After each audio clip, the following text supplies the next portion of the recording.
I'm Dr. Nancy Irwin. I'm a Los Angeles-based psychotherapist, therapeutic hypnotist, reinvention expert, and the author of U-Turn, Changing Direction in Midlife. My perspective on the rising trend of older women having children for the first time is a very positive one. I'm completely in support of people doing what they choose to do at the right time for them and for the best interest of the child. Many people feel pressured to have children during the quote-unquote typical childbearing years, and emotionally, psychologically, financially, they are not prepared for that. So I'm a big fan of women choosing to have children when they feel ready in all of these aspects for the good of the child and their own mental health safety as well. I'm completely a cheerleader for this. I certainly am aware and believe that society is has created, if you will, this trend for women to finish their degrees, have some financial stability before they have children. And I don't think that's altogether a bad trend. I think every person has the right to live their life with their own creative self-expression. I think when they have that as a solid foundation of their own self-identity, then they can model a more appropriate one for their children. I think that's a wonderful foundation to have before you have children for yourself, and also, again, to model that for your children. I think society has always criticized people for doing pretty much anything, and they certainly have criticized a lot of women for only being a housewife and a mother.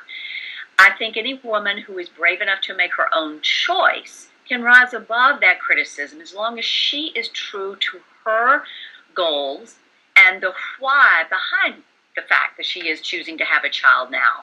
I would like to empower women to think for themselves about what they want, regardless, and dial down the din of what society is telling them they should do. A lot of the entertainment magazines and television shows that feature celebrity moms later having children later in life certainly can make it appear that it's very easy to do.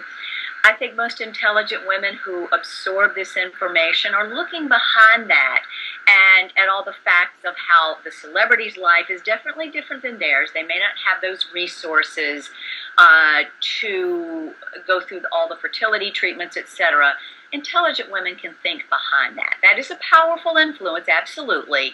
But I think if we look at the overarching theme here and see that they are choosing to do whatever it takes to have a child, if you hold on to that and find your own unique way of creating that in your own way, then that's the major piece to take away from this.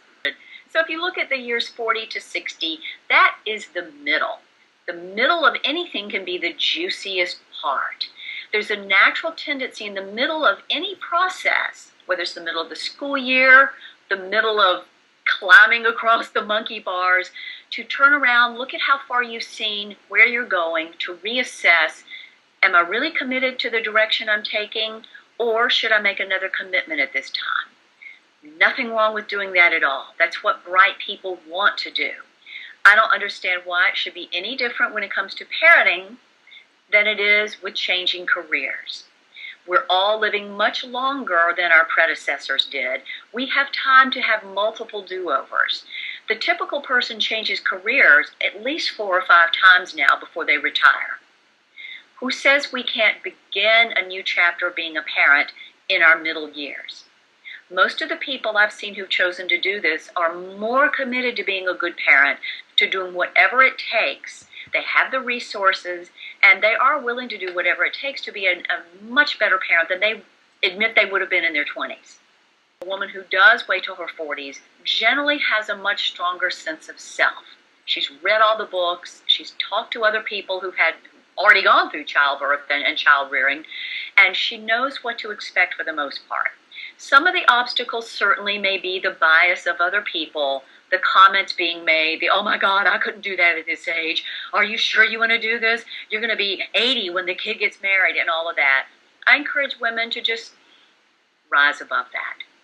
plug themselves into their own reasons, their own mission for choosing to have a child right now, and invest all of that energy into strengthening their parenting skills, the bond that they have with their children, and just tell the people, well, you made your choice, I'm making mine. I really appreciate you supporting and respecting it and letting it go, like water off a duck's back, because you can't change other people's perspective. All you can do is show them that you are committed to the choice that you've made.